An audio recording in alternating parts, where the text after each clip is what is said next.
Mom, you'll have to move out. My in-laws are taking this place, my daughter announced.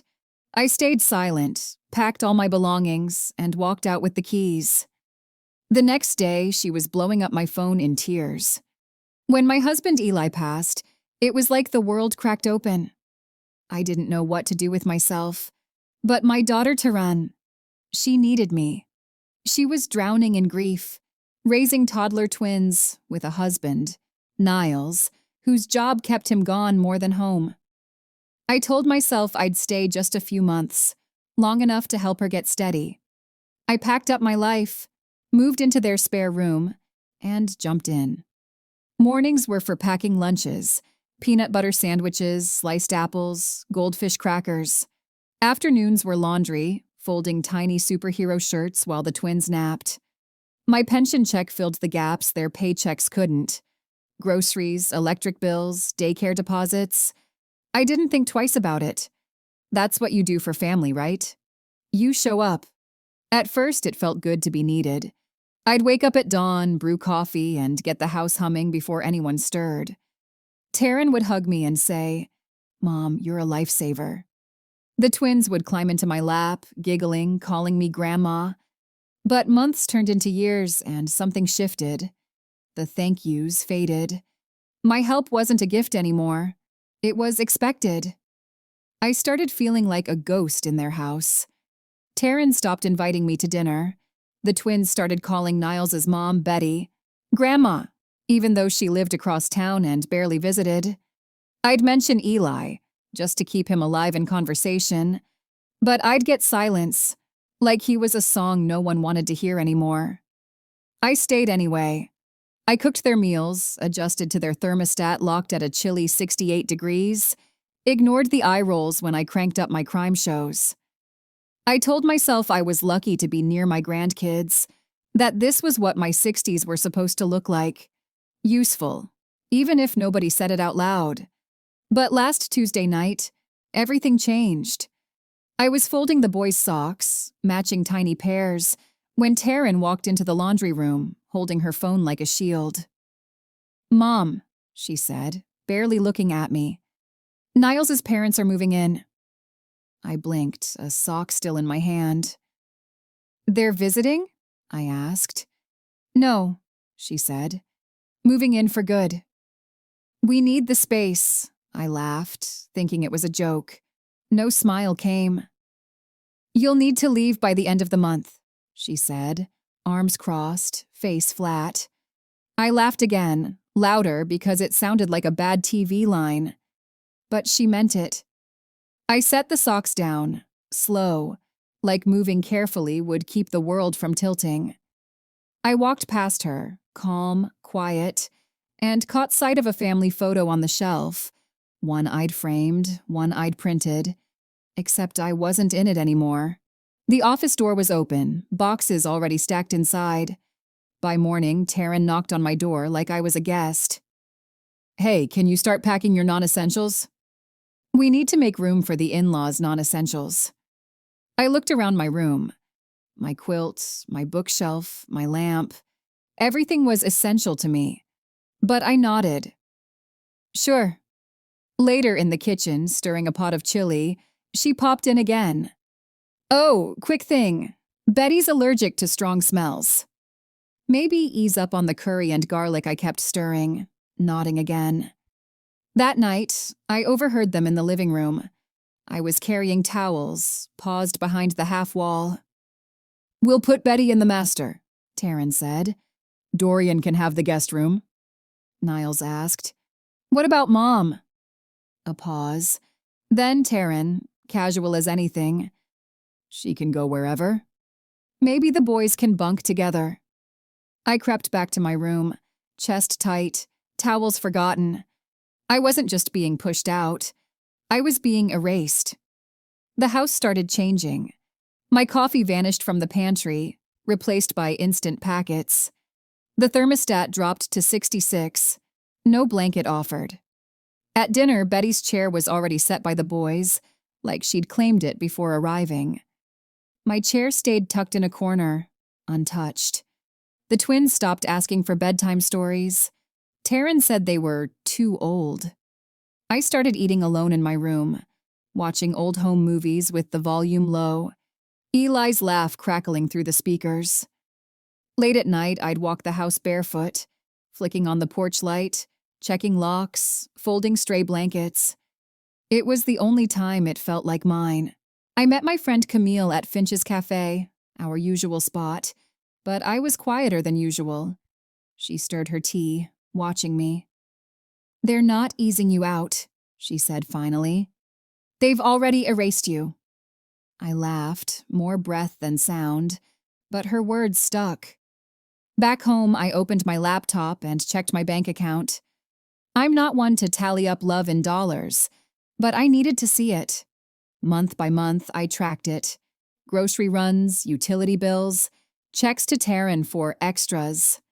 When I finished, the total was $26,000.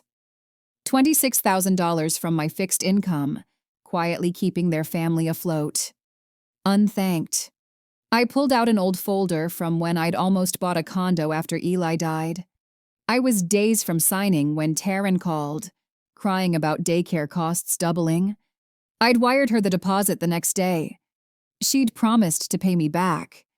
That was 3 years ago. Holding that folder, something shifted. This wasn't about space or allergies or meal plans. It was about being useful until I was inconvenient. I scribbled a note. Find the paperwork. Get it in writing. Track it all. It felt like a promise to myself. I waited for the right moment to confront Taryn. She was in the kitchen, stirring something bland from a box. "Where do you expect me to go?" I asked, hands folded, standing like I needed an appointment. She didn't look up. "I don't know, Mom." "You're smart. You'll figure it out." Then, like it was nothing. "Niles' parents need stability. Betty's pre-diabetic. Dorian's got back issues. They need care." I almost laughed. Me, who shoveled snow, drove the boys to doctors, cooked from scratch, I was the one who'd kept this house running. "You've had a good run here," she said, finally facing me. "It's time." Like I'd been on a vacation I should be grateful for. I walked into the living room and saw it. The family photo from our Lake Geneva trip. Eli's arm around me. The boys sticky with popsicles. Gone. In its place, a new frame. Niles as a kid with some boy I didn't know. I stared too long. That night in the garage, I sat on the step by the dryer, sipping tea, and wrote in my notebook, "This is no longer my home, but it's not theirs yet either." Then I started my inventory. The washer and dryer? I'd bought them when the old set died during flu season. Taryn was frantic. I paid in full the next day. The dining table? I'd picked it with Camille, measured it for Thanksgivings. The air purifier, the Instant Pot, the living room lamp, the foyer rug. All mine. Paid for with my money. My care. I started a spreadsheet, cross-checking receipts, credit card statements, PayPal records. By midnight, I had 3 folders of proof tucked under my mattress. I booked a short-term rental 15 minutes away, using a different last name. Just a test, I told myself. Friday came. Taryn was at a work retreat, Niles and the boys at karate. I had 4 hours. Camille showed up, sleeves rolled up, ready. We moved quietly. My linens, coats, sewing machine, books. The rug I'd bought after slipping on the tile. The kitchen took longest. Every pan, utensil, appliance I'd paid for. I took the Instant Pot, especially the Instant Pot. We left the dining table last, wiping it down, wrapping the chairs. Camille shook her head. "They'll think the house imploded?" "No," I said. "They'll see what they built when they removed me." The van was full by noon. I left a note on the counter, typed and signed. "What I paid for, I took. What you threw away, you can keep." No love, no signature, just truth. We drove to the rental, a tiny studio with chipped countertops, but the lock clicked under my key. That night, I made tea in my own mug, in a kitchen that didn't resent me. The locksmith came the next morning, handing me new keys that felt warm, real. I signed a lease that afternoon, set up autopay from a savings account I'd hidden since Eli died.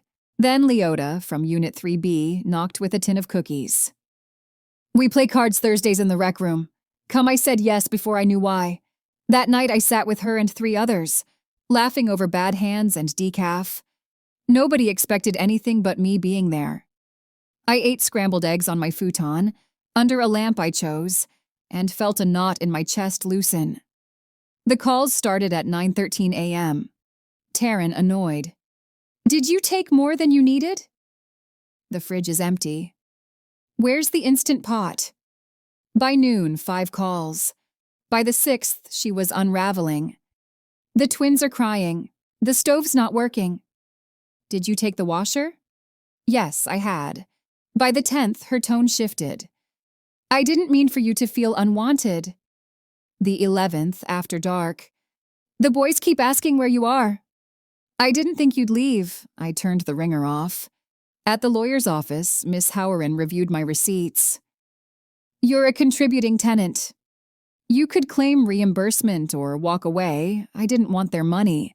I wanted my dignity." I wrote Taryn a letter. I wasn't just living there. I was investing my time, my money, my care. You treated me like a tenant when it suited you, a burden when it didn't. I left because I remembered who I am. You've lost more than a housekeeper. You've lost your mother. I mailed it. No return address. Leota left a pie on my doorstep. Camille brought wine, and we laughed like kids.